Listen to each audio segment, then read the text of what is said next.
En una abarrotada tienda de comestibles de Oakland, una pequeña mano agarró mi chaleco de cuero con fuerza desesperada.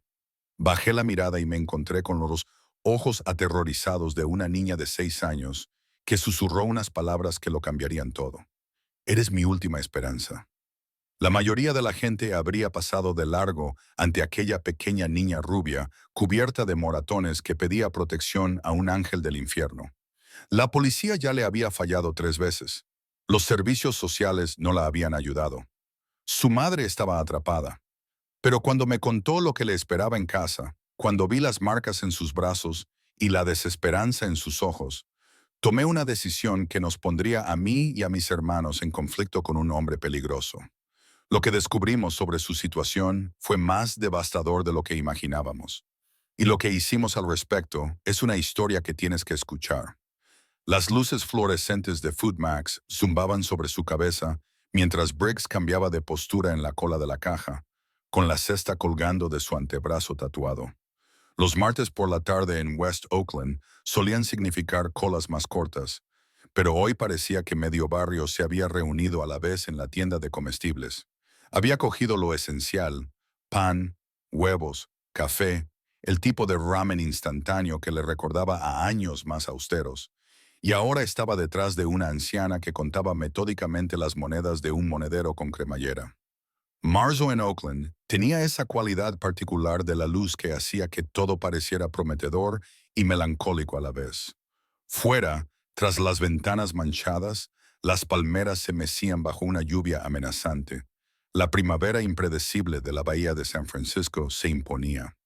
Briggs había vivido en esta ciudad durante 32 de sus 41 años, lo suficiente como para leer el tiempo en sus huesos, saber qué calles evitar después del anochecer y comprender las jerarquías tácitas que gobernaban todos los barrios, desde Fruitvale hasta Tesco.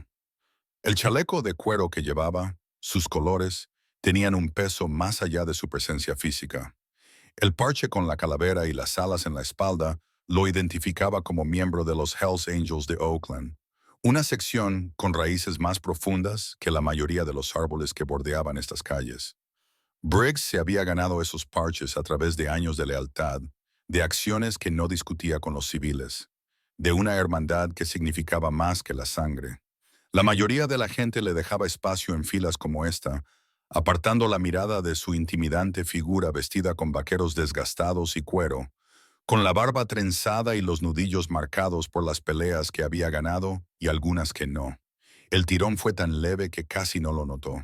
Una manita había agarrado el borde inferior de su chaleco, con los dedos aferrándose al cuero con una fuerza sorprendente.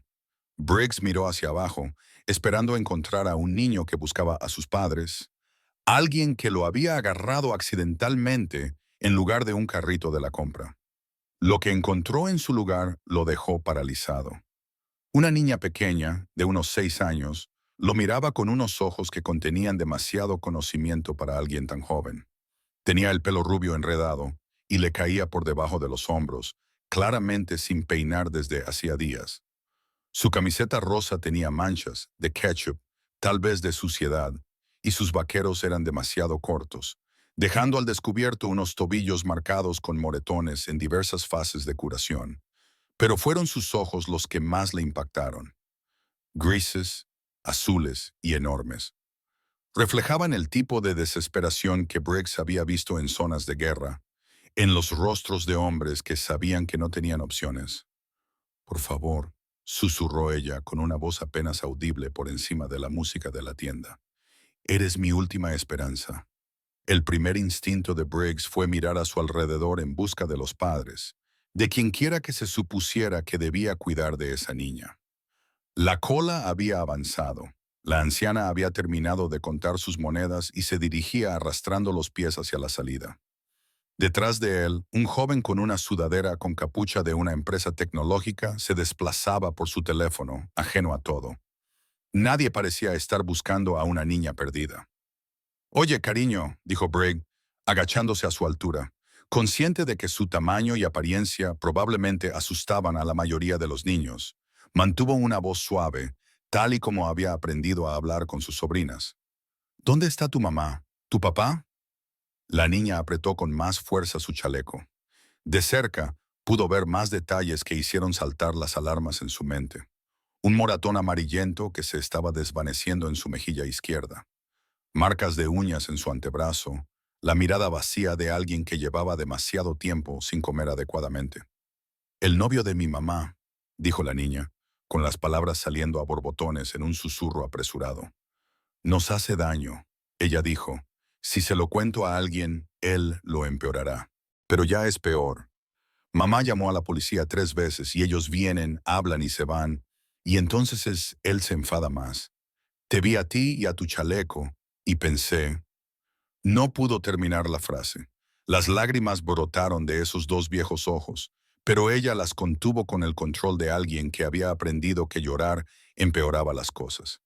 Briggs sintió algo cambiar en su pecho, una rabia familiar que se encendía contra alguien a quien nunca había conocido.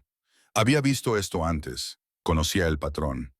Las llamadas por violencia doméstica eran las más peligrosas para los policías, lo que significaba que a menudo hacían lo mínimo exigido por la ley. Y si el maltratador era inteligente y sabía cómo manipular el sistema, podía aterrorizar a una familia durante meses o años mientras las autoridades tramaban el papeleo y hacían comentarios comprensivos. ¿Cómo te llamas?, preguntó Briggs con voz firme a pesar de la ira que se acumulaba en su interior. Oakland, dijo la niña. Oakland Harper. Vivimos en la calle Trenque en los apartamentos amarillos cerca de la estación de BART. Mamá está en el trabajo hasta las 6 Wyndham. Él está en casa. La forma en que lo dijo denotaba mucho miedo. Briggs llevaba suficientes años leyendo a las personas como para reconocer el terror genuino cuando lo oía. Esta niña no estaba inventando historias para llamar la atención. Estaba corriendo un riesgo calculado al confiar en un desconocido, porque todas las autoridades que se suponía que debían protegerla le habían fallado. Señor, ¿está listo? La voz de la cajera rompió el momento. Una adolescente con mechas moradas en el pelo lo miró con leve impaciencia, mascando chicle entre los dientes. Briggs se levantó, olvidándose de la cesta. Dame un minuto. Guió a Oakland lejos de la cola hacia la fuente de agua cerca de los baños. Su mente ya estaba barajando opciones, protocolos, la forma correcta de manejar esto. Debería llamar a la policía. Dejar que ellos se ocuparan. Esa era la respuesta legal adecuada.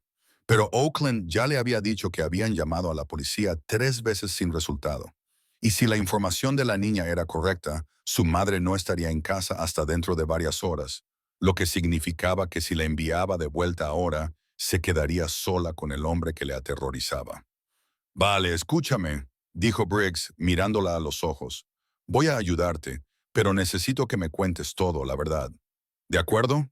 Sin inventarte nada, sin exagerar. ¿Puedes hacerlo? La niña asintió, solemne como un juez. ¿Cómo se llama el novio de tu madre? Derek. Derek Vaughn. Se mudó aquí hace 3 meses.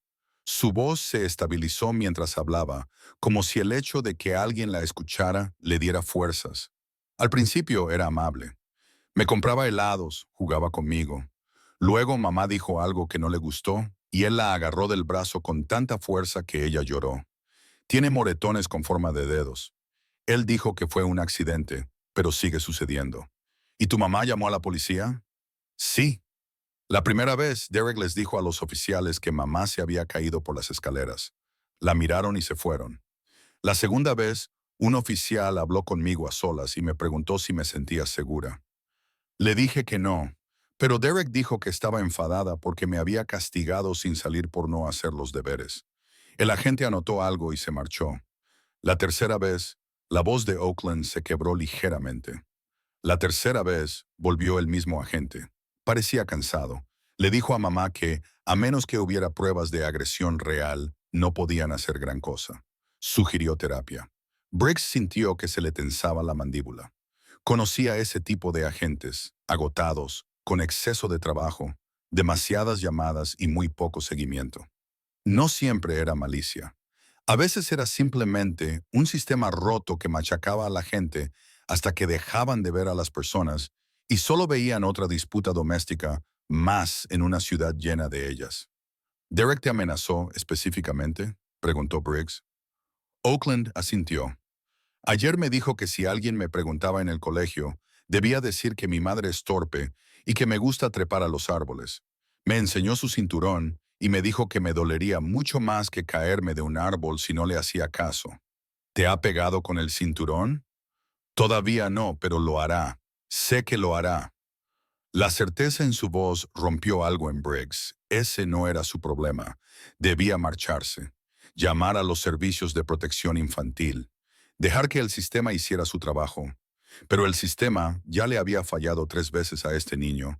Y ella estaba allí, agarrándole del chaleco, porque lo había identificado correctamente como alguien ajeno a ese sistema fallido, alguien que realmente podría hacer algo. De acuerdo, dijo Briggs, tomando una decisión que lo cambiaría todo. Esto es lo que vamos a hacer. Te vas a quedar conmigo. Vamos a ir a un lugar seguro y luego voy a hacer algunas llamadas. ¿Puedes confiar en mí? Oakland le estudió el rostro durante un largo momento. Esa niña diminuta, evaluando a un hombre adulto, cubierto de tatuajes y vestido de cuero. Luego asintió con la cabeza. Eres un ángel del infierno, dijo. No era una pregunta. Mi maestra dice que los motociclistas son peligrosos, pero tú tienes ojos amables. A pesar de todo, Briggs casi sonrió. Tu profesora no está del todo equivocada. Podemos ser peligrosos, pero no para los niños que necesitan ayuda. Sacó su teléfono y marcó un número que se sabía de memoria. Sonó 2 veces antes de que una voz ronca respondiera. Hammer, soy Briggs. Necesito el club. Tenemos un problema. Hubo una pausa. Se oía el ruido de un motor de moto de fondo. ¿Qué tipo de situación? El tipo en el que una niña de 6 años me acaba de pedir protección porque el sistema le ha fallado. Te lo explicaré cuando llegue. 15 minutos. Estaremos esperando. Briggs terminó la llamada y miró a Oakland. Ella seguía sujetando su chaleco, con los pequeños dedos blancos agarrados al cuero. Vamos, pequeña, le dijo con suavidad. Te llevaremos a un lugar seguro. Mientras caminaban hacia la salida, Briggs dejó su cesta abandonada junto a la fuente de agua. Las compras ya no importaban. Afuera la lluvia amenazante había comenzado a caer, con gruesas gotas salpicando el asfalto agrietado del estacionamiento. Su motocicleta estaba en el rincón donde siempre la estacionaba. Una Harley Davidson restaurada de 1987 que había reconstruido desde el chasis. ¿Alguna vez has montado en motocicleta?, preguntó Briggs. Oakland negó con la cabeza, con los ojos muy abiertos. Hace mucho ruido, pero te prometo que es segura. Llevo 20 años montando en motos sin haber tenido ningún accidente. Sacó un casco de repuesto que guardaba en la alforja. Era demasiado grande para ella, pero mejor eso que nada. No te quedará perfecto, pero servirá para un trayecto corto. Agárrate bien a mí, ¿vale? No me sueltes. Mientras la ayudaba a subirse a la moto detrás de él y le ajustaba el casco demasiado grande en su pequeña cabeza, Briggs sintió el peso de lo que estaba haciendo. Técnicamente, probablemente estaba infringiendo una docena de leyes. Llevarse a una niña sin el consentimiento de sus padres, poner en peligro a una menor en una moto sin el equipo de seguridad adecuado, entrometerse en una situación familiar. Pero ya había infringido leyes antes por motivos mejores que este, y volvería a hacerlo si eso significaba mantener a salvo a esta niña. El motor rugió al arrancar y Oakland le rodeó la cintura con una fuerza sorprendente. Mientras salían del aparcamiento en dirección al club de East Oakland, Briggs vio su reflejo en el escaparate de una tienda.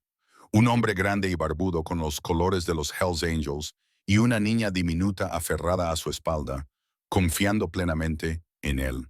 Su última esperanza, ella había dicho que él se aseguraría de que esa esperanza no fuera en vano. La sede del club Hells Angels Oakland se encontraba en una zona industrial donde los talleres de reparación de automóviles y los almacenes creaban una barrera entre los barrios respetables y los territorios que la mayoría de los civiles preferían ignorar. El edificio en sí no llamaba la atención desde el exterior. Bloques de hormigón, pintados de gris, pequeñas ventanas cubiertas con malla de acero, un aparcamiento rodeado por una valla metálica coronada con alambre de púas. Pero la fila de motocicletas alineadas con precisión militar indicaba a cualquiera que prestara atención quién era el propietario de este lugar. Briggs atravesó la puerta y saludó con la cabeza a Thomas, el aspirante a miembro que estaba a cargo de la seguridad. Los ojos del joven se agrandaron ligeramente al ver a Oakland, pero no dijo nada, solo les indicó que pasaran. En el club, uno aprendía rápidamente a no hacer preguntas hasta que se le invitara a hacerlo. Dentro de la sala principal, 4 hombres levantaron la vista de una partida de póker cuando Briggs entró con Oakland aún agarrado a su mano. El interior de la sede del club contrastaba con su aspecto exterior, relativamente limpio y bien cuidado, con fotos en las paredes que documentaban décadas de historia del club. A lo largo de un lado había una barra, con botellas ordenadas detrás. Los muebles desiguales creaban una comodidad acogedora, y el olor a café competía con el del aceite de motor y el cuero. Hammer se levantó primero. A sus 56 años, era el miembro activo más viejo presente, con el rostro curtido por el sol y los años difíciles, y canas entremezcladas con su barba oscura. Había sido presidente de la sección de Oakland durante 12 años, un cargo que se había ganado tanto por su sabiduría como por su dureza. Detrás de él, otros 3 miembros observaban con diversas expresiones de curiosidad y preocupación. Briggs, dijo Hammer, pasando la mirada del motociclista a la niña. ¿Quieres explicarlo? Estamos en Oakland, dijo Briggs sin soltar la mano de la niña. Hace unos 20 minutos en Foodmax, se agarró a mi chaleco y me pidió ayuda. El novio de su madre las maltrata. Han llamado 3 veces a la policía, pero no han hecho nada. El tipo se llama Derek Vaughn. Vive con ellas en la calle 35, cerca de la estación de BART. La madre trabaja hasta las 6, lo que significa que la niña se quedaría sola con él si la hubiera enviado a casa. La sala se quedó en silencio. Eran hombres que habían tenido vidas difíciles, que habían hecho cosas de las que no hablaban en compañía educada, pero todos tenían límites que no traspasaban. Y uno de esos límites tenía que ver con los niños. Ella solo te pidió ayuda de repente. Esto lo dijo Stone, un hombre corpulento cuyos brazos estaban cubiertos de tatuajes negros y grises. Su voz denotaba escepticismo, pero sus ojos miraban a Oakland con algo que podría haber sido preocupación. Vi su chaleco, dijo Oakland en voz baja, recuperando la voz. Mi madre me dijo que los Hells Angels protegen a la gente, dijo cuando era pequeña. Algunos moteros ayudaron a una amiga suya que estaba en apuros. Pensé que tal vez... Dejó la frase en el aire, pero la implicación quedó flotando en el ambiente. Esta niña había hecho una apuesta calculada basada en información de segunda mano y en la desesperación. ¿Cuántos años tienes, cariño? La pregunta vino de Marcus, un miembro afroamericano que llevaba unas gafas de lectura colgadas de una cadena alrededor del cuello. Llevaba 25 años en el club y tenía nietos de la edad de Oakland. 6. Cumpliré 7 en agosto. ¿Y tu mamá sabe dónde estás? Oakland negó con la cabeza. Está en el trabajo. Limpia oficinas en el centro. Sale al mediodía y llega a casa a las 6. Se supone que Derek debe cuidarme, pero en realidad no lo hace. Bebe, ve la televisión y se enoja si hago ruido. Hammer intercambió miradas con los otros hombres. Sea cual sea la comunicación silenciosa que hubo entre ellos, el resultado fue un asentimiento colectivo. Briggs, llévala a la trastienda, dijo Hammer. Dale algo de comer. Stone, llama a Rachel, de Servicios Sociales. Averigua si hoy trabaja. Marcus, necesito que vayas a los apartamentos amarillos de la calle 35, cerca de BART. No te acerques. Solo confirma la ubicación y, si es posible, identifica a este Derek Vaughn. Los hombres se movieron con eficiencia, cada uno entendiendo su papel sin necesidad de más instrucciones. Así era como funcionaba el club. Cuando un miembro necesitaba apoyo, toda la hermandad se movilizaba. Briggs condujo a Oakland a través de una puerta a lo que el club llamaba la habitación de atrás, aunque funcionaba más como una combinación de oficina y sala de estar. Había un sofá contra una pared, un escritorio con un ordenador en la esquina y una pequeña nevera que zumbaba silenciosamente. ¿Tienes hambre?, preguntó Briggs. Oakland asintió. Esta mañana he tomado cereales, pero no quedaba mucha leche. Briggs abrió la nevera y examinó su contenido, que iba desde cerveza hasta restos de pizza y, sorprendentemente, un recipiente con rodajas de manzana. Alguien debía de haberlo traído para tener una opción más saludable. Sacó las manzanas, encontró unos palitos de queso y cogió una botella de agua. No es precisamente una comida gourmet, dijo, entregándole la comida, pero es mejor que nada. Oakland comió con la intensidad concentrada de alguien que no sabía cuándo sería su próxima comida. Briggs la observó, tratando de conciliar a esta frágil niña con el valor que debió haber tenido para acercarse a un extraño. Un extraño que, además, daba miedo, y pedirle ayuda. ¿Puedo preguntarte algo?, dijo Oakland entre bocados de queso. Claro. ¿Por qué me ayudaste? No me conoces. Podría estar mintiendo. Briggs consideró su respuesta cuidadosamente. Podrías estar mintiendo, pero llevo suficiente tiempo en esto como para saber cuándo alguien dice la verdad. E incluso si hubiera una posibilidad de que estuvieras inventándolo, no podía arriesgarme a equivocarme. Si lo que me dijiste es cierto y yo me hubiera marchado, no podría vivir con eso. La policía se marchó. Sí, lo hicieron. Y es culpa suya. ¿Vas a llevarme de vuelta con Derek? El miedo en su voz hizo que a Briggs se le encogiera el pecho. No, no hasta que lo averigüemos bien. Aquí estás a salvo, Oakland. Te lo prometo. Antes de que ella pudiera responder, Hammer apareció en la puerta. Briggs, ¿tienes un minuto? En la sala principal, Stone tenía el teléfono en altavoz y la voz de una mujer llenaba el espacio. No puedo presentarme y llevarme a una niña basándome en una llamada telefónica de un Hells Angel. Stone, ¿sabías que la voz pertenecía a Rachel Morrison, una asistente social de CPS que había trabajado con el club en varias ocasiones cuando identificaban a niños en problemas? Era una de las pocas trabajadoras sociales dispuestas a comunicarse con ellos, reconociendo que a veces el club veía cosas que el sistema pasaba por alto. Rachel, esto no es una corazonada, dijo Stone, encorvado sobre el teléfono. La niña tiene moretones visibles. Se acercó a Briggs por su cuenta y le dijo que su madre había llamado a la policía 3 veces sin que se tomaran medidas. Tenemos nombres, direcciones, cronología, todo ello circunstancial hasta que pueda hacer una investigación adecuada. Si lo que dices es cierto, tengo que seguir el protocolo. Eso significa que tengo que entrevistar a la niña, contactar con la madre, evaluar el entorno familiar. No puedo sacar a una niña de su casa solo porque lo diga un motero, intervino Hammer, con voz tranquila pero firme.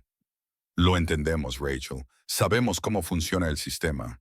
Pero esta niña está tan asustada que agarró el chaleco de un desconocido en público y le pidió ayuda. ¿Cuántas veces hemos acertado en situaciones como esta? Hubo una larga pausa. Rachel había trabajado antes con la sección de Oakland.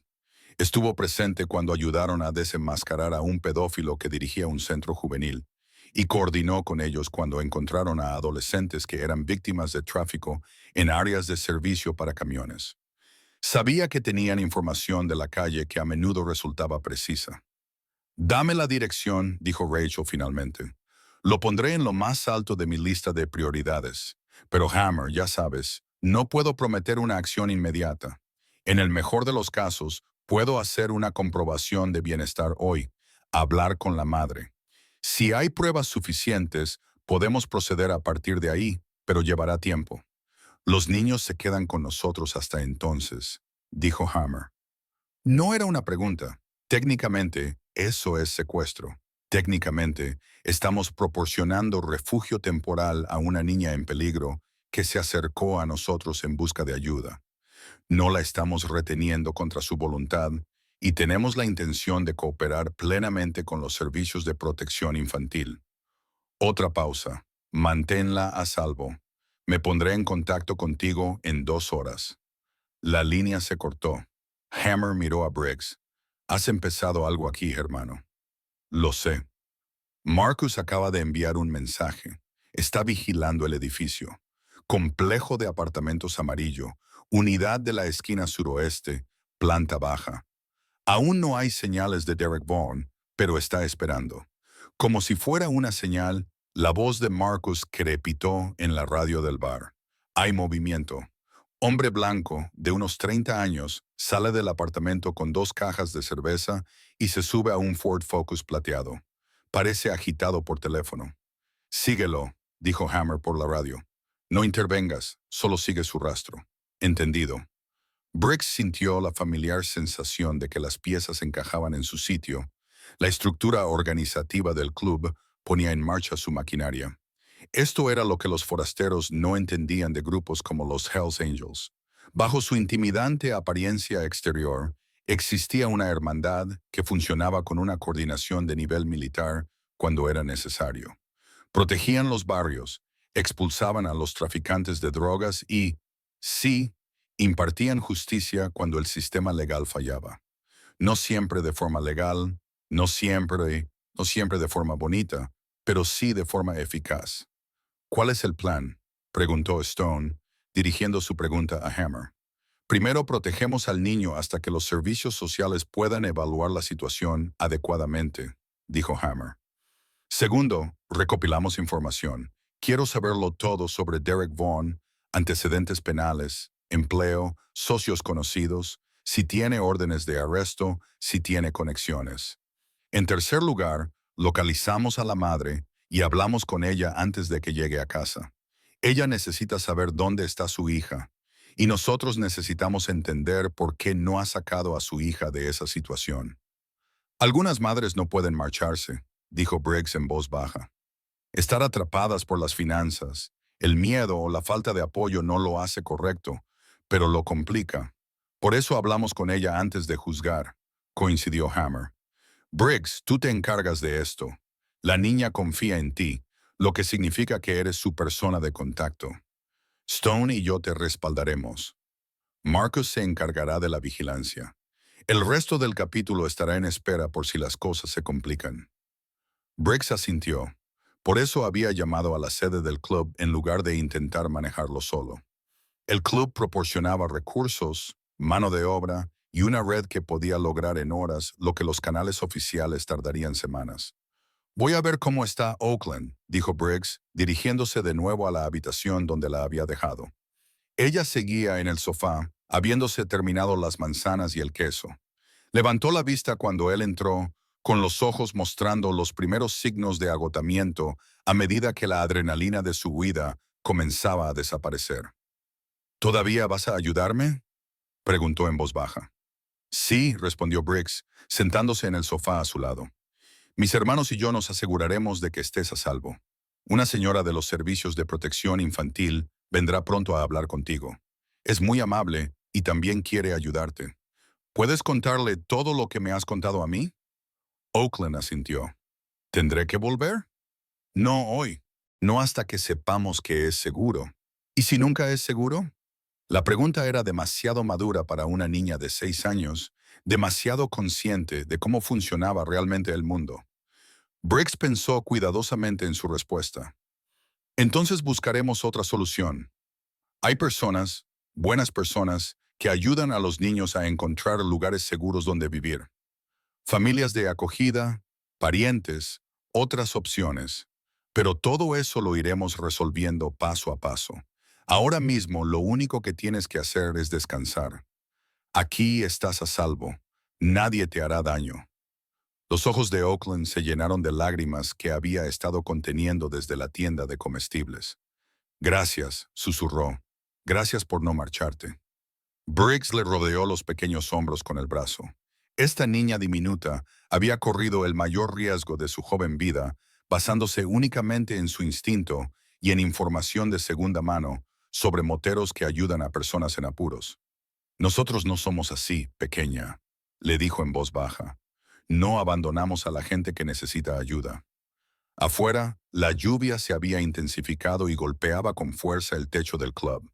En algún lugar de Oakland, Derek Vaughn seguía con su día, sin saber que acababa de cometer el peor error de su vida al subestimar el valor de una niña de 6 años y el compromiso de una hermandad de proteger a los inocentes. El juego había cambiado, lo supiera él o no. El teléfono de Briggs vibró a las 4:30. El nombre de Marcus apareció en la pantalla.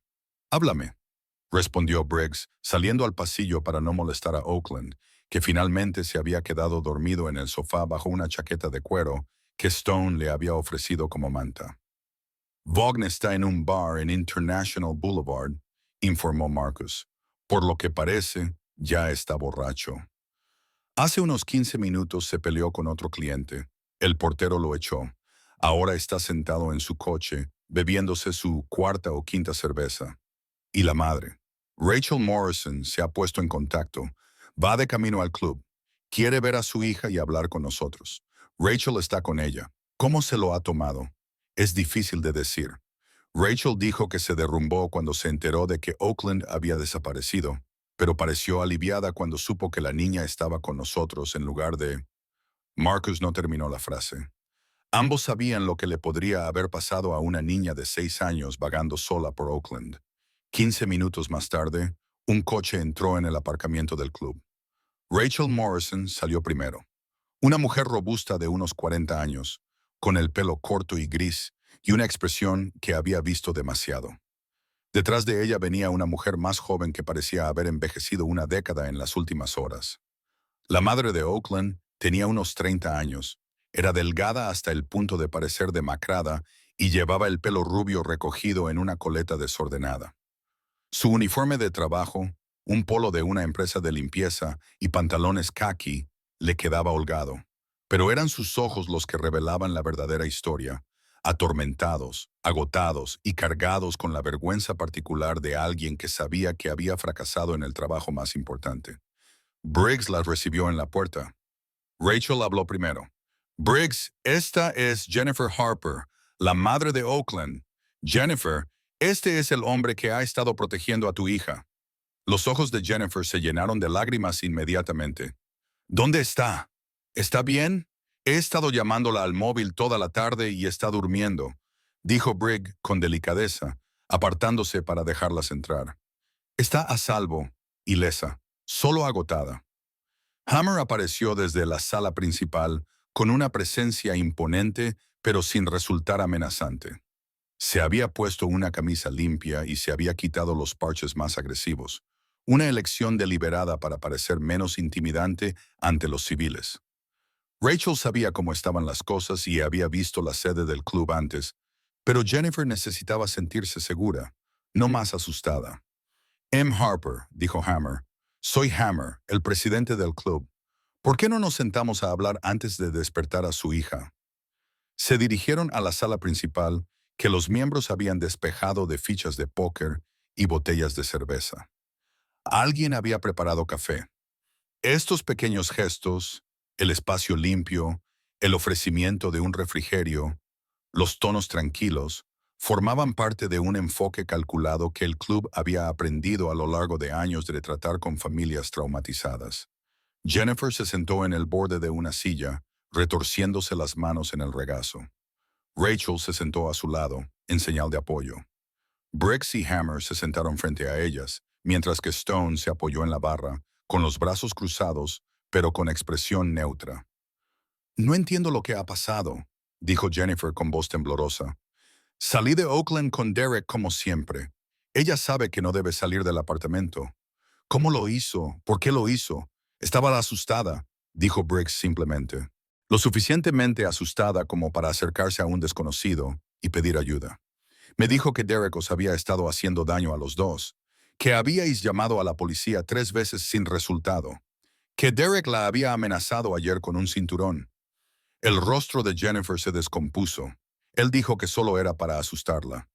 Dijo que nunca lo haría realmente. Harper. Interrumpió Rachel con voz firme, pero no desagradable. He revisado los informes policiales de las 3 llamadas realizadas desde su dirección. En cada ocasión, los agentes determinaron que no había pruebas suficientes para proceder a una detención. Pero los informes señalan que usted presentaba hematomas visibles, que los vecinos estaban preocupados por los gritos y que al menos un agente documentó que su hija había expresado su miedo. ¿Por qué no se marchó con lo que tenía? La voz de Jennifer se elevó, la ira atravesando el miedo y la vergüenza. Gano $11 la hora limpiando oficinas. Mi coche apenas funciona. Mis padres están muertos. No tengo hermanos, ni ahorros, ni red de seguridad. Derek paga la mitad del alquiler.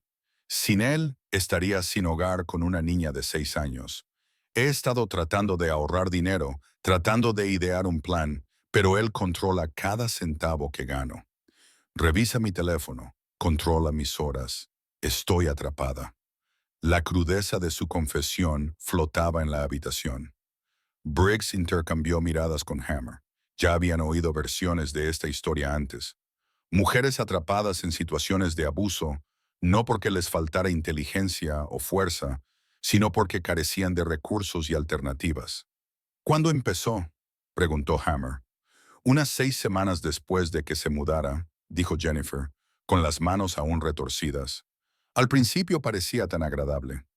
Atento, servicial, generoso. Nos compraba juguetes de Oakland, nos llevaba a cenar fuera, decía todo lo correcto sobre querer formar una familia. Luego perdió su trabajo en un almacén y empezó a beber más. La primera vez que me agarró del brazo, lloró después, se disculpó, culpó al estrés. Le creí. Y a partir de ahí fue a más, dijo Rachel. No fue una pregunta. Jennifer asintió. Nunca lo suficientemente grave como para llevarme al hospital. Siempre tenía cuidado de dejar los moretones donde no se vieran. Era lo suficientemente inteligente como para mostrarse encantador cuando venía la policía. Les convencía de que yo estaba exagerando, de que tenía problemas mentales, de que Oakland solo estaba molesto por una disciplina normal, y después de cada llamada, cuando la policía se marchaba, se enfadaba mucho, no se ponía violento de inmediato, pero se mostraba frío, amenazante, diciéndome lo que pasaría si seguía causando problemas. ¿Alguna vez le hizo daño directamente a Oakland?, preguntó Briggs con voz tensa. Le agarraba el brazo con tanta fuerza que le dejaba moretones cuando lloraba demasiado fuerte. Le gritaba en la cara hasta que se aterrorizaba. La amenaza del cinturón era nueva. Creo que estaba preparándose para ello. La voz de Jennifer se quebró. He estado solicitando otros trabajos, apartamentos más baratos, cualquier cosa que me permitiera marcharme, pero todo lleva un tiempo que no tengo. Estaba paralizada, tratando de mantenernos a salvo mientras pensaba en una forma de escapar. Y en cambio, mi hija tuvo que escapar de mí. La culpa en esa última frase era devastadora. Briggs también había visto esto antes. La forma en que el abuso no solo destrozaba los cuerpos, sino también las estructuras familiares. Convertía a los protectores en personas que necesitaban protección y creaba elecciones imposibles entre lo malo y lo peor. Señorita Harper, dijo Rachel con cautela, necesito preguntarle algo directamente. Si puedo conseguirle alojamiento de emergencia para usted y Oakland, ¿dejará a Derek Vaughn hoy mismo? Jennifer levantó la vista, con una expresión en la que se mezclaban la esperanza y el miedo. Alojamiento de emergencia, como un refugio. Tenemos varias opciones. No todas son refugios tradicionales. Algunas son programas de alojamiento temporal que pueden proporcionar entre 3 y 6 meses de estabilidad mientras te recuperas. Asistencia laboral, cuidado de niños, asesoramiento, pero tienes que comprometerte a marcharte y no volver. No hay vuelta atrás. ¿Y mis cosas? El contrato del apartamento está a nombre de los dos. Si me voy, él nos dejará preocuparnos por Derek, dijo Hammer, con un tono que no admitía réplica. Tu prioridad es la seguridad de tu hija y la tuya propia. Todo lo demás se puede solucionar. ¿Quiénes somos nosotros?, preguntó Jennifer, mirando a los hombres vestidos de cuero. ¿Por qué nos están ayudando? ¿Qué quieren? Era una pregunta razonable. Briggs respondió, no queremos nada, salvo saber que una niña está a salvo. Los Hells Angels tienen una reputación, y no toda es inmerecida. Pero en lo que siempre hemos sido coherentes es en proteger a nuestra comunidad, especialmente a los niños. Su hija ha sido lo suficientemente valiente como para pedir ayuda. Nosotros solo estamos cumpliendo con eso. Y Derek, la voz de Jennifer se redujo a un susurro. No me dejará marchar, me encontrará. Me ha prometido que si alguna vez intento marcharme, no hará nada. Stone habló desde su posición junto a la barra, con su voz grave que transmitía absoluta certeza. porque entenderá que si se acerca a usted o a su hija, tendrá que responder ante nosotros. Y señorita Harper, le prometo que Derek Vaughn no quiere responder ante nosotros. Había algo en el tono de Stone. No era exactamente una amenaza, sino una afirmación de consecuencias inevitables que parecía penetrar el miedo de Jennifer. Miró a esos hombres peligrosos que de alguna manera se habían convertido en los protectores de su hija y tomó una decisión. De acuerdo, dijo. De acuerdo, si realmente pueden conseguirme alojamiento, me iré hoy mismo. Pero primero quiero ver a Oakland. Por supuesto, dijo Briggs poniéndose de pie. Está en la habitación de atrás. Síganme. Jennifer se puso de pie con las piernas temblorosas, y Rachel la sujetó con una mano en el codo. Siguieron a Briggs a través de la puerta, donde Oakland aún dormía, acurrucada bajo la chaqueta de Stone, con su cabello rubio esparcido sobre el cojín del sofá. El sonido que Jennifer hizo cuando vio a su hija fue en parte un sollozo, en parte una plegaria. Se movió rápidamente hacia el sofá y se arrodilló a su lado. «Cariño», susurró, tocando suavemente el hombro de Oakland. «Cariño, despierta. Mamá está aquí». Los ojos de Oakland se abrieron y la confusión dio paso al reconocimiento. «Mamá, estoy aquí, cariño. Lo siento mucho. Lo siento muchísimo». Jennifer abrazó a su hija con fuerza. Ahora ambas lloraban. «Fuiste muy valiente, Oakland. Hiciste lo correcto. Nos vamos a marchar». «De acuerdo. Nos vamos a un lugar seguro». Se acabó Derek. Nunca más. Briggs dio un paso atrás para dejarlas solas. En la sala principal, Hammer ya estaba hablando por teléfono, coordinando con Rachel las opciones de refugio, mientras Stone consultaba con Marcus la ubicación actual de Derek Vaughn. Las 2 horas siguientes transcurrieron en una actividad intensa. Rachel hizo varias llamadas para organizar el alojamiento de emergencia en un refugio para víctimas de violencia doméstica, con experiencia en familias que huían de situaciones peligrosas. Hammer se puso en contacto con hermanos del club que tenían conexiones con empresas de mudanzas, almacenes y organizaciones de asistencia jurídica. El plan tomó forma con la eficiencia de una organización que ya había realizado este tipo de rescates anteriormente. Jennifer no tenía mucho que trasladar. La mayoría de sus pertenencias eran trastos viejos o no merecía la pena arriesgarse a volver a por ellas. Lo importante eran los documentos, las partidas de nacimiento, las tarjetas de la seguridad social y los expedientes escolares.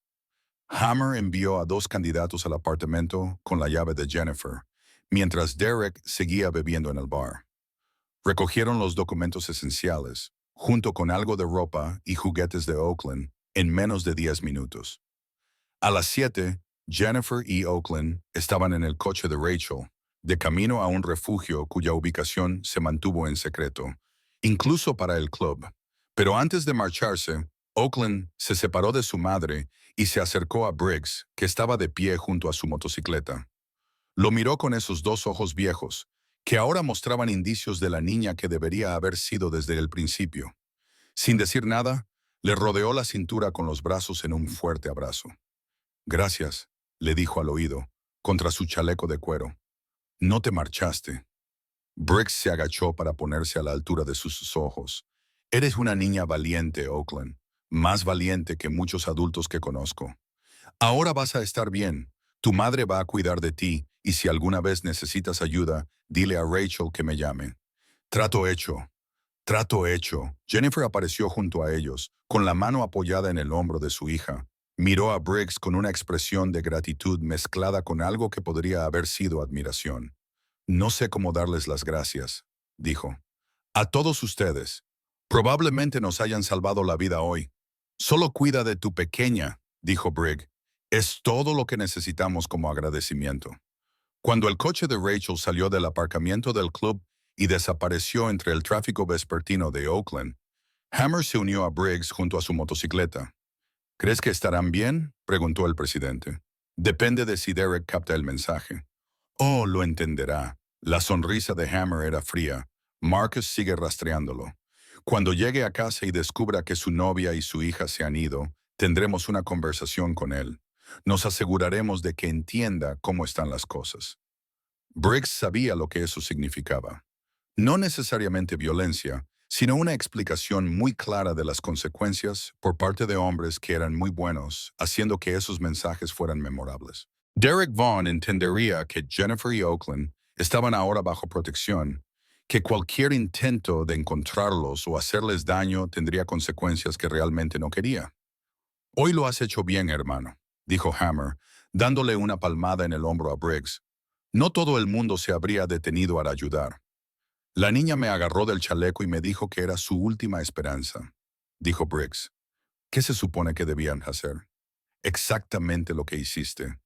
Mientras Briggs se subía a su motocicleta y se dirigía a casa por las calles cada vez más oscuras de Oakland, pensó en las pequeñas manos de Oakland agarrando su chaleco, en la vergüenza y el miedo de Jennifer, en cuántas otras familias estaban atrapadas en situaciones similares en ese momento, mientras los sistemas fallaban y las burocracias se movían lentamente. Hoy había hecho lo que podía por una niña. Mañana habría otros que necesitarían ayuda. Eso era lo que tenía formar parte de una hermandad. No podías elegir cuándo llegaba la llamada, pero siempre respondías. La lluvia había cesado, dejando las calles relucientes bajo las farolas. En algún lugar de esta ciudad, una niña se estaba durmiendo en una cama segura por primera vez en meses. Eso era suficiente por ahora. Derek Vaughn llegó a casa a las 8:15, tambaleándose ligeramente al salir de su Ford Focus.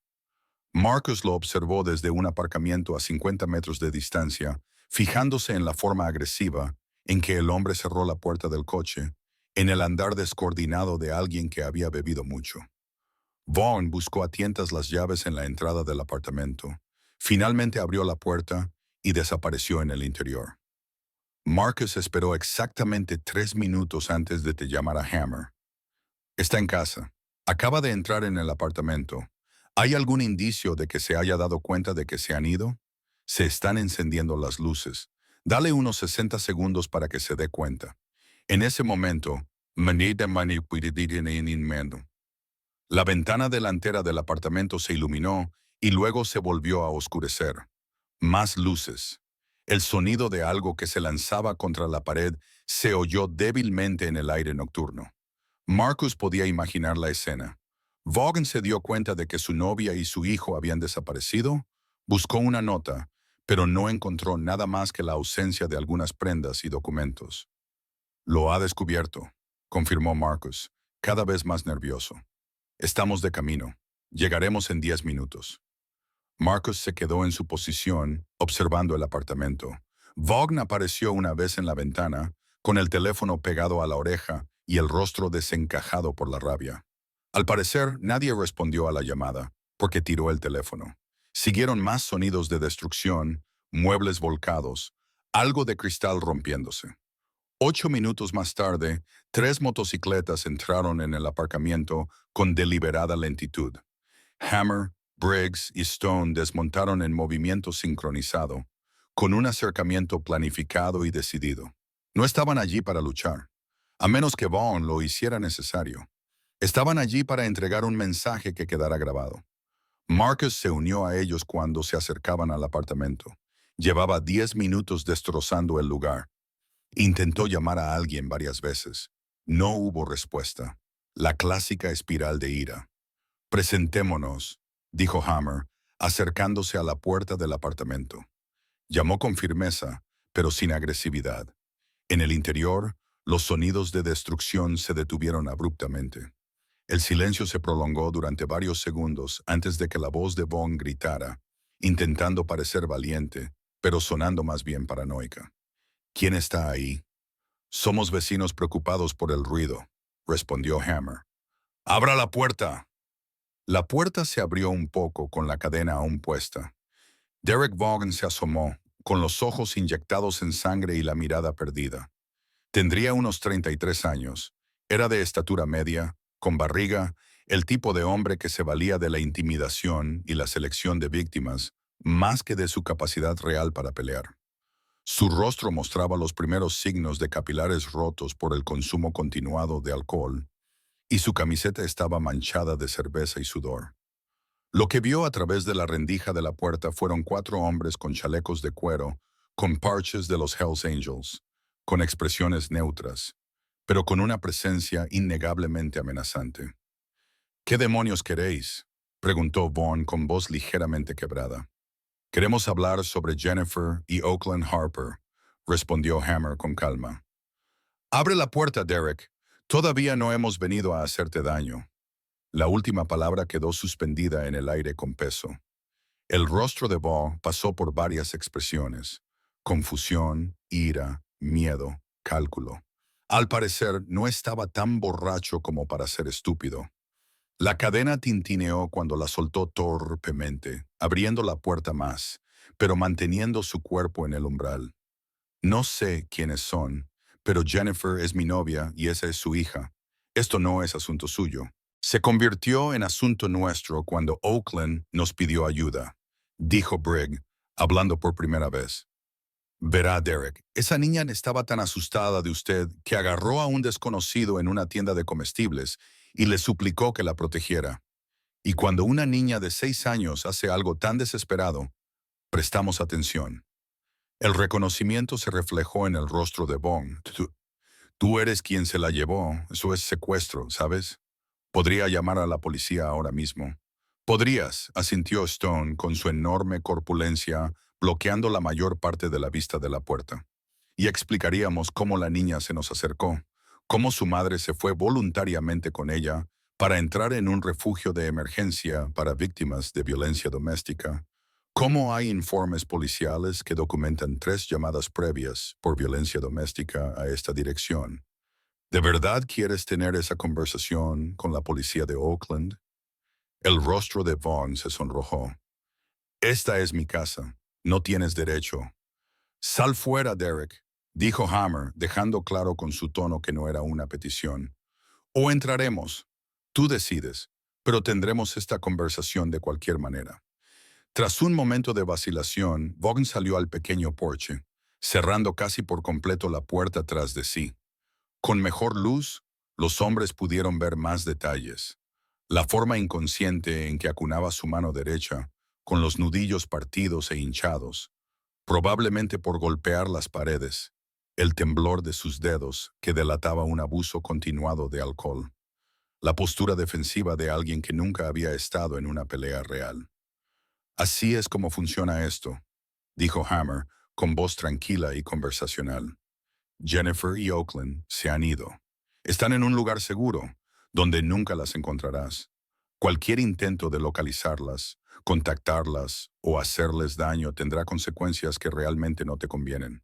No puedes amenazarnos. No estamos amenazando, dijo Stone.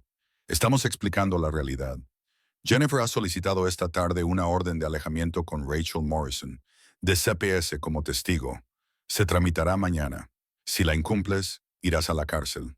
Pero Derek, la cárcel sería la opción más fácil, porque si te acercas a esa mujer o a su hija, primero tendrás que responder ante nosotros.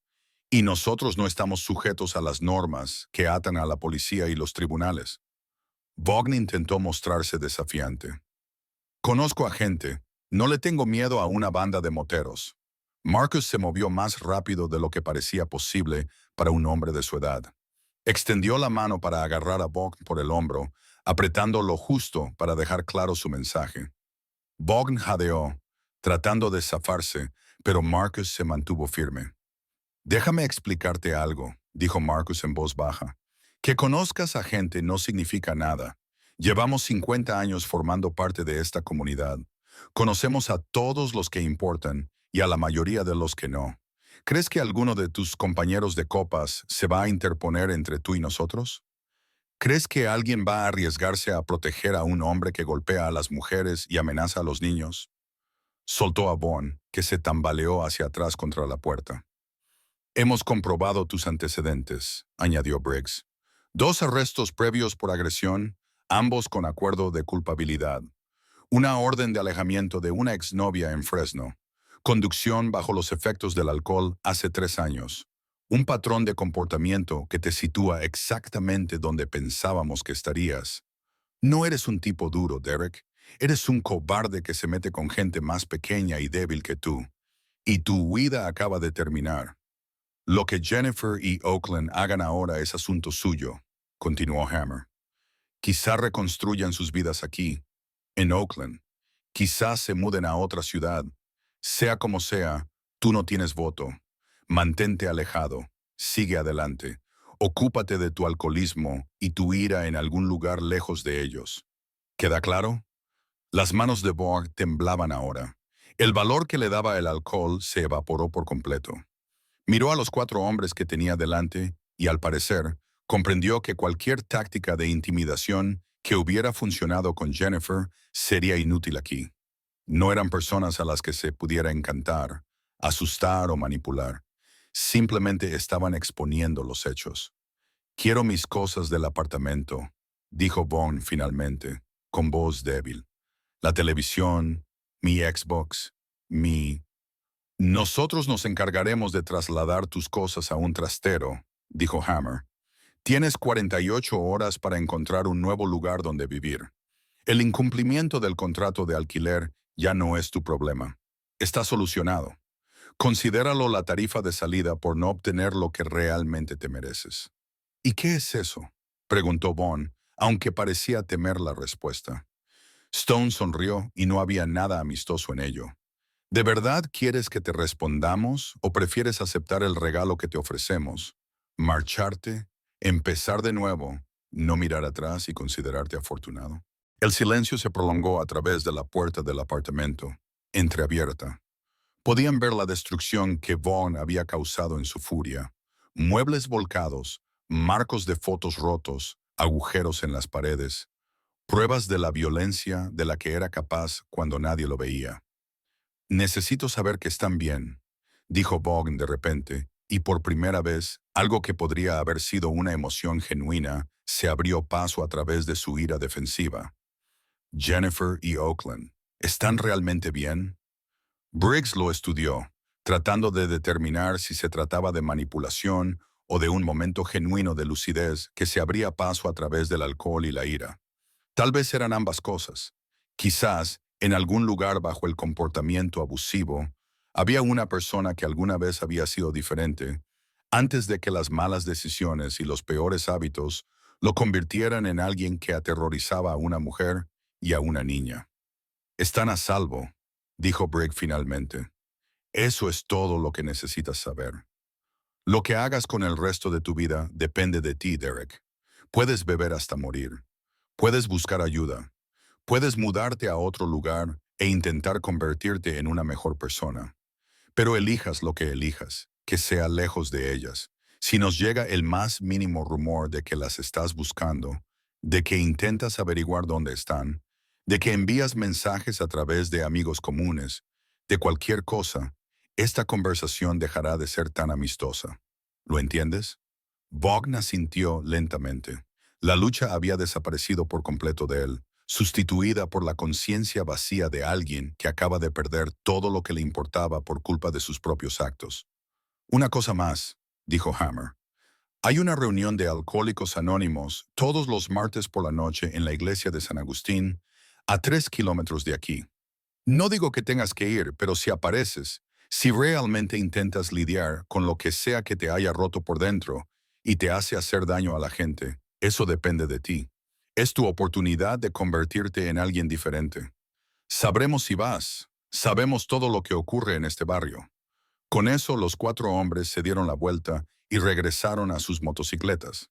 Detrás de ellos, Derek Vaughn se quedó en la puerta de su casa, mirando los restos de su apartamento y de su vida, enfrentado a decisiones que probablemente seguiría tomando mal, pero que al menos ahora entendía que tenían consecuencias más allá de lo que había imaginado anteriormente. Mientras se subían a sus motos, Marcus miró a Hammer. «¿Crees que realmente irá a Alcohólicos Anónimos?» «Probablemente no», dijo Hammer, «pero le dimos la opción. Eso es más de lo que él le dio a Jennifer o a Oakland».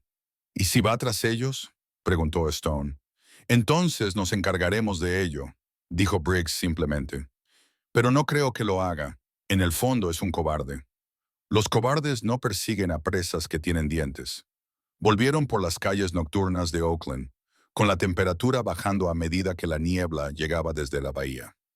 La ciudad parecía diferente de alguna manera, más limpia, quizás más luminosa, como si la eliminación de una fuente de toxicidad hubiera mejorado la calidad del aire. En la sede del club, varios otros miembros se habían reunido, esperando noticias sobre cómo había ido el enfrentamiento. Thomas, el aspirante, que había estado haciendo guardia en la puerta antes, tenía café preparado. La sala se sumió en un cómodo silencio mientras Hammer informaba a los demás sobre el encuentro con Vaughn. Rachel llamó mientras estabas fuera, informó uno de los miembros. Jennifer y Oakland se han instalado. La niña preguntó si podía hacer un dibujo para decir gracias. Rachel se lo llevará mañana. Briggs sintió algo cálido en el pecho al imaginar esa imagen. Oakland era lo suficientemente segura como para pensar en dibujos en lugar de estrategias de supervivencia. Hoy hemos hecho un buen trabajo, dijo Hammer, mirando a sus hermanos. De eso se trata. No de la reputación ni del factor intimidación, sino de usar lo que tenemos para proteger a las personas que lo necesitan. La comunidad lo ve, lo recuerdan. ¿Cuánto tiempo seguiremos vigilando a Vaughn?, preguntó Stone. Indefinidamente, respondió Hammer. O hasta que se vaya de Oakland. Para siempre. Marcus, tu opinión sobre la vigilancia. Nada intrusivo. Solo mantén los oídos abiertos. Comprueba periódicamente. Si parece que está intentando encontrarlos, los cerramos con dureza. Briggs se quedó en el club otra hora, tomando café y pensando en los acontecimientos del día.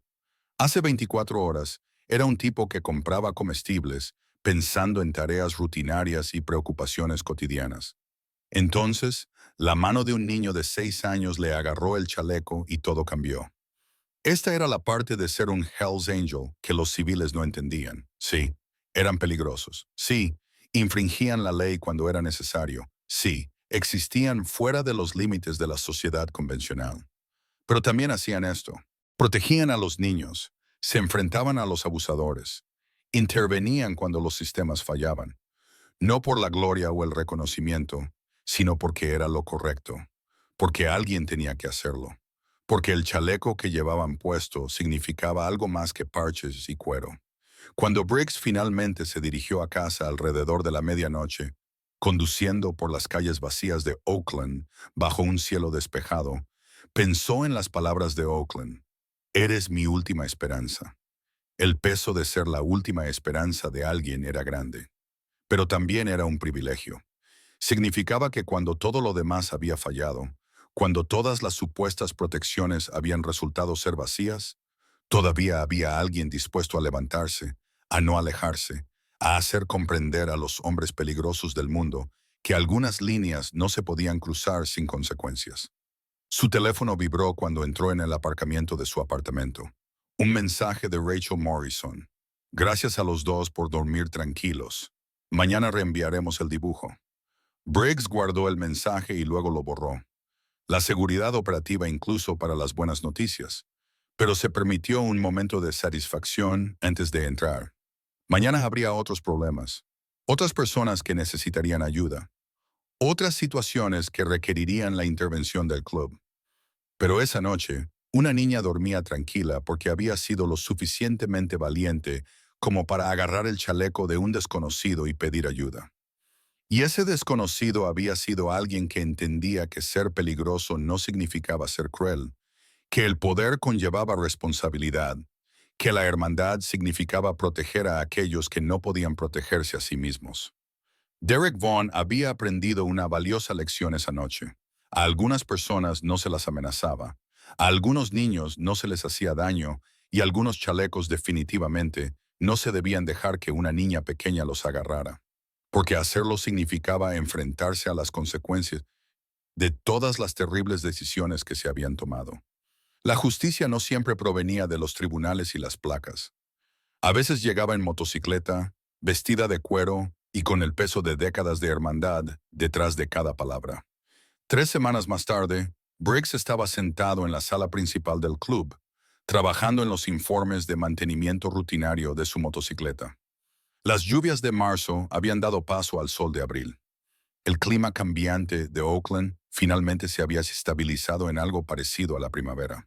A través de las ventanas abiertas llegaban los sonidos del vecindario, los niños jugando al baloncesto en el parque al otro lado de la calle, la música de los coches que pasaban, los ritmos cotidianos de una comunidad que se dedicaba a sus quehaceres diarios. Rachel Morrison había pasado por allí la semana anterior con el dibujo de Oakland. Actualmente le estaba colgado en el tablón de anuncios del club, junto a fotos de eventos del club, avisos sobre próximas carreras y otros recuerdos. El dibujo mostraba a una niña pequeña cogida de la mano de una gran figura cubierta de lo que podrían ser tatuajes o tal vez solo garabatos entusiastas. Encima de ellos, ella había escrito con letras cuidadosas: «Gracias por no marcharte». Varios miembros se habían detenido a mirarlo durante la semana pasada. Stone se había quedado inusualmente callado cuando lo vio. Marcus había tomado una foto para enviársela a sus propios nietos. Incluso los miembros que no habían estado directamente involucrados en la situación de Oakland parecían conmovidos por la sencilla ilustración a lápiz y su mensaje. «Paquete para ti», dijo Thomas, apareciendo con un sobre de Manila. «Lo ha traído el mensajero de parte de Rachel Morrison». Briggs lo abrió con cuidado y encontró varios documentos junto con una nota manuscrita en papel con el membrete de CPS de Rachel. «Briggs, pensé que te gustaría ver esto. Oakland y Jennifer están muy bien. Oakland se ha matriculado en una nueva escuela bajo un plan de seguridad que mantiene su ubicación en secreto. Está recibiendo terapia, progresando y superando el trauma. Jennifer ha conseguido un empleo a tiempo completo, con prestaciones, y está en lista de espera para una vivienda transitoria permanente. La orden de alejamiento contra Derek Vaughn se ha hecho efectiva.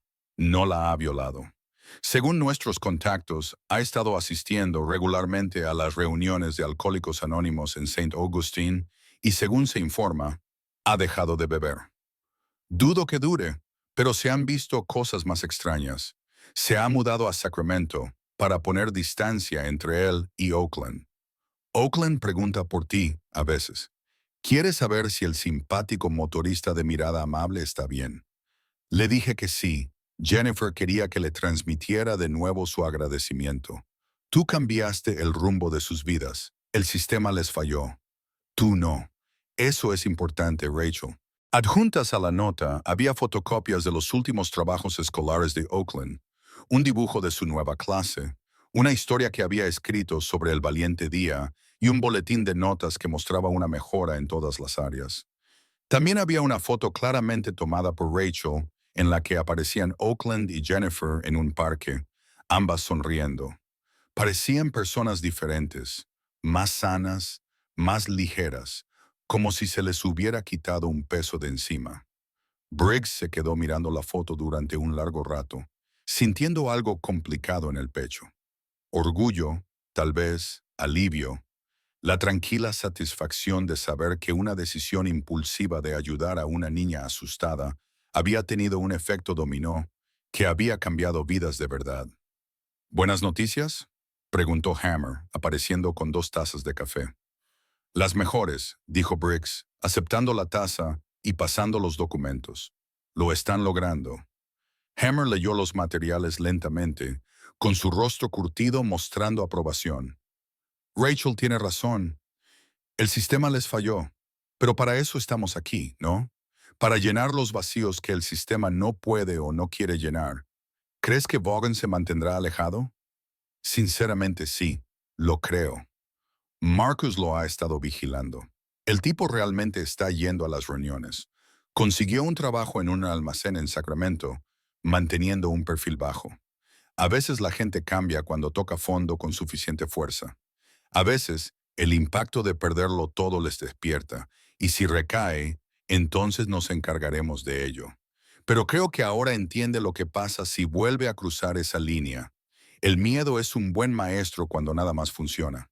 Se sentaron en un silencio agradable, bebiendo café y escuchando los sonidos del vecindario. Otro miembro, Logan, entró desde el garaje, donde había estado trabajando en su bicicleta, limpiándose la grasa de las manos. «He oído que tenemos novedades sobre la situación de Harper», dijo Logan. «¿El chico está bien?» «Mejor que bien», dijo Briggs, señalando los documentos que había sobre la mesa. «Nueva escuela, terapia. La madre tiene un trabajo estable. Les va a ir bien. Logan cogió una cerveza de la nevera a pesar de que apenas era mediodía. Ese es el tipo de cosas que hacen que todo lo demás merezca la pena. Ya sabes, todas las peleas, los riesgos y las tonterías de la gente que no entiende lo que hacemos. Es importante ver que algo así funciona. Durante la siguiente hora fueron llegando más miembros, y la sede del club se llenó de la camaradería relajada de hermanos que habían pasado por tantas cosas juntos que no necesitaban conversar constantemente. La noticia sobre Harper se difundió de forma natural, y todos los que la oyeron asintieron con satisfacción. Esa era su comunidad. Esa era la gente a la que protegían. Alrededor de las 2 de la tarde sonó el teléfono de Briggs. Número desconocido, prefijo de Oakland. Contestó con cautela. Hola, hola. La voz de una niña, vacilante pero reconocible. ¿Eres Briggs, el Hells Angel Oak? Briggs se enderezó y miró a Hammer, que levantó las cejas con curiosidad. ¿Va todo bien? Todo va muy bien. Su voz se animó de inmediato. Rachel, déjame llamarte. Mamá también está aquí. Solo queríamos saludarte y darte las gracias otra vez por ayudarnos. No tienes que seguir dándome las gracias, pequeña. Me alegro de que estés mejor. Te he hecho otro dibujo. Rachel te lo enviará por correo. Eres tú en tu moto con llamas muy grandes porque las motos molan. A pesar de sí mismo, Briggs sonrió. Estoy deseando verlo. ¿Qué tal tu nueva escuela? Está bien. Tengo una amiga llamada Emma que a veces comparte su almuerzo conmigo. La profesora es muy simpática. Sabe lo que me pasó antes, pero no me obliga a hablar de ello a menos que yo quiera. Y estoy viendo a una consejera que juega conmigo, pero en realidad hablamos de sentimientos. Eso está muy bien, Oakland. Estoy orgulloso de ti por ser tan valiente. Mamá dice que fui valiente cuando te pedí ayuda, pero yo tenía miedo. Ser valiente no significa no tener miedo, dijo Briggs. Significa tener miedo y hacer lo correcto de todos modos. Eso es exactamente lo que hiciste. Se oyó un crujido. Entonces se escuchó la voz de Jennifer. Briggs, siento si esto te molesta. Rachel me dio permiso para llamarte solo esta vez. Quería que lo supieras. Se le quebró la voz. Nos salvaste la vida, no solo en sentido figurado, sino literalmente. Derek se estaba volviendo cada vez más agresivo. Si Oakland no te hubiera encontrado, si no nos hubieras ayudado, no sé qué habría pasado.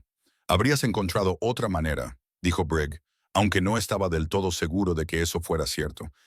Eres más fuerte de lo que crees, Jennifer. Quizás ahora, pero entonces no. Estaba paralizada por el miedo y la falta de opciones.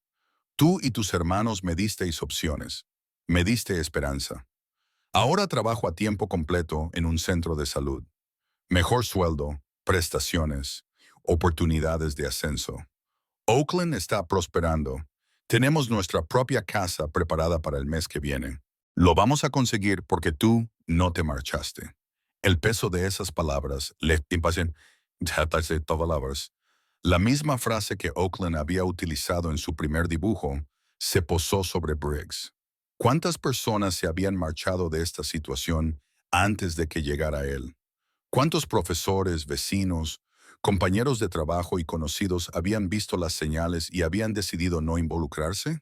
¿Cuántos sistemas habían tramitado su caso y habían pasado al siguiente expediente sin ver realmente a los seres humanos que estaban en peligro?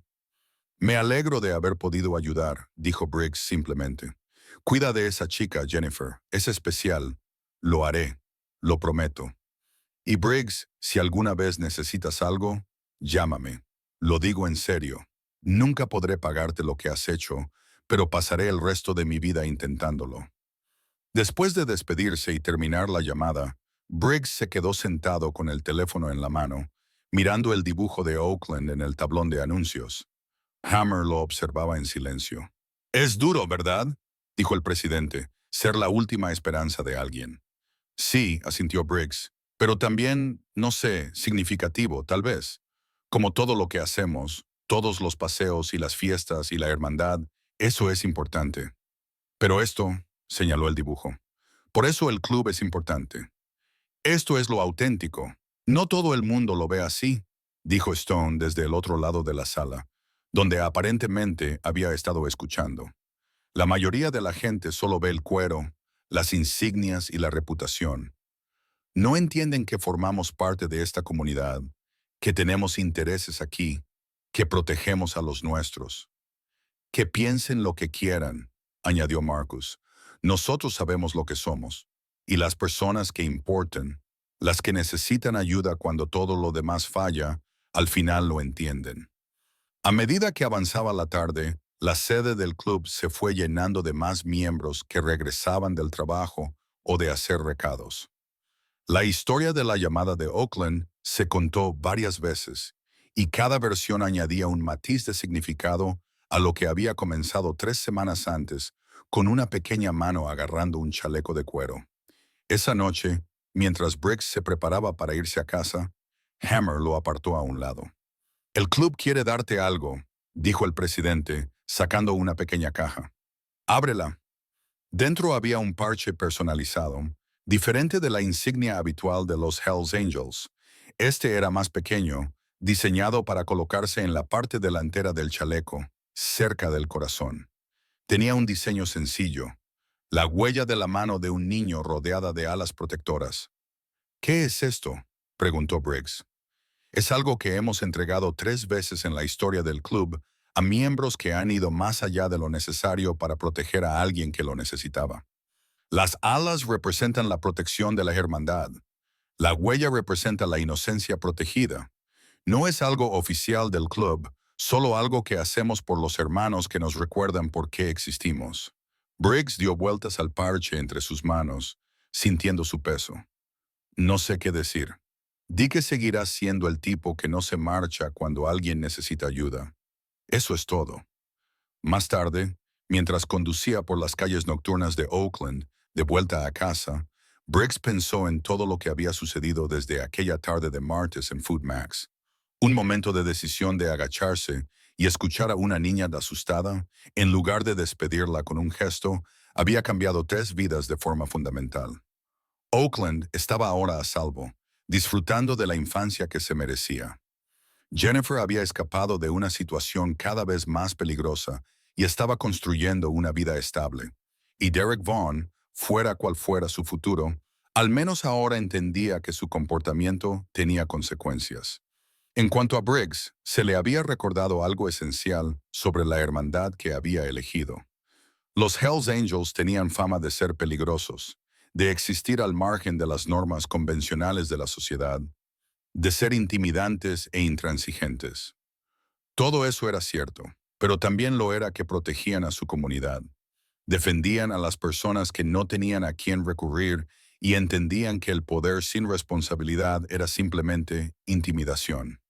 Entró en el aparcamiento de su complejo de apartamentos mientras el sol se ponía detrás de las colinas de la bahía, pintando el cielo de tonos naranjas y morados. Su chaleco le pesaba sobre los hombros, llevando ahora no solo el peso de los parches del club, sino también esa nueva adición, la huella de la mano de una niña rodeada de alas. Mañana habría trabajo, asuntos del club, las preocupaciones habituales de la vida cotidiana. Pero esa noche Briggs se permitió sentir algo que los hombres como él rara vez reconocían: esperanza. Esperaba que un acto de valentía, ya fuera una niña pequeña pidiendo ayuda o un motorista que se detenía a escuchar, pudiera propagarse y provocar un cambio genuino. Dentro de su apartamento, Briggs colgó el segundo dibujo de Oakland, que Rachel había enviado por mensajería urgente, junto al primero que había dibujado. Las llamas de su motocicleta eran realmente muy grandes, representadas en rojos y naranjas brillantes que ocupaban la mayor parte de la página. En la esquina, con letras cuidadosas, había escrito al motorista más valiente. Briggs sonrió, recordando que le había dicho que ser valiente significaba tener miedo y hacer lo correcto de todos modos. Ella había entendido esa lección mejor que la mayoría de los adultos, y al enseñársela, él mismo la había recordado. El chaleco colgaba de un gancho junto a la puerta. Los parches contaban historias de años en el club, carreteras recorridas, hermandad ganada, y ahora un nuevo parche cerca del corazón. Un recordatorio de que lo más importante que representaba el chaleco no era la intimidación o la reputación, sino la promesa de que cuando alguien lo agarraba y pedía ayuda, alguien le escuchaba, que alguien no se marcharía. En algún lugar de Oakland, una niña pequeña probablemente se estaba preparando para irse a la cama en un hogar seguro, sin estar despierta, escuchando pasos enfadados o voces violentas. Su madre probablemente la estaba arropando, quizá leyéndole un cuento antes de dormir, sin duda durmiendo mejor, sabiendo que estaban protegidas por algo más que las cerraduras de la puerta. Y en Sacramento, un hombre probablemente asistía a una reunión de alcohólicos anónimos, tratando de convertirse en alguien diferente a la persona que los aterrorizaba, comprendiendo que la alternativa al cambio era enfrentar consecuencias de las que apenas había escapado. Tres vidas alteradas por un momento de conexión en la fila de la caja de un supermercado. Ese era el verdadero poder de la hermandad. No la violencia ni la intimidación, sino la voluntad de interponerse entre los vulnerables y aquellos que los lastimarían. Ser la última esperanza cuando todas las demás esperanzas habían fracasado, no alejarse cuando alejarse sería más fácil. Briggs miró el parche una vez más antes de apagar la luz. La huella de la mano de un niño rodeada de alas protectoras. Una imagen tan simple con tanto peso. Mañana la cosería en su chaleco de forma permanente. Esa noche dormiría bien sabiendo que, al menos en este caso, en este momento, se había hecho justicia no a través de los tribunales, los sistemas o los canales oficiales, sino a través de una hermandad que entendía que a veces la ley no era suficiente. A veces se necesitaba a personas que vivían al margen de las normas para proteger a aquellos a los que las normas no podían llegar. A veces se necesitaba a alguien que no se marchara.